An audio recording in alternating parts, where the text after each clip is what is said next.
അച്ഛൻ മരിച്ചുപോയി. മകനാണെങ്കിൽ ജോലിക്കൊക്കെ പോകേണ്ട കാര്യമുണ്ട്. അതുകൊണ്ട് തന്നെ മകൻ ഒരു തീരുമാനമെടുത്തു. അമ്മയെ ഒരു വൃദ്ധസദനത്തിൽ കൊണ്ടാക്കാം, ഇടയ്ക്കിടെ അമ്മയെ പോയി കാണാം. അങ്ങനെ തീരുമാനിച്ച് അമ്മയെ വൃദ്ധസദനത്തിൽ കൊണ്ടാക്കി മകൻ മകന്റെ ജോലിയും ജീവിതവുമായിട്ട് മുന്നോട്ട് പോയി തുടങ്ങി.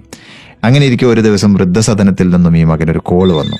അമ്മ തീരെ വയ്യാതെ കിടക്കുകയാണ്, എത്രയും പെട്ടെന്ന് വൃദ്ധസദനത്തിലേക്ക് ഓടിയെത്തണം എന്ന്.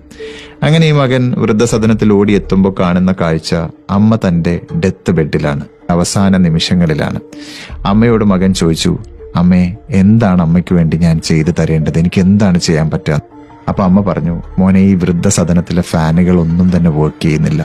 പല ദിവസങ്ങളിലും ഭയങ്കര ചൂട് കാരണം എനിക്ക് ഉറങ്ങാൻ പറ്റാറില്ല. ആ ഫാൻ ഒന്ന് ശരിയാക്കണം. പിന്നെ ഈ വൃദ്ധസദനത്തിൽ ഒരു റെഫ്രിജറേറ്റർ ഇല്ല.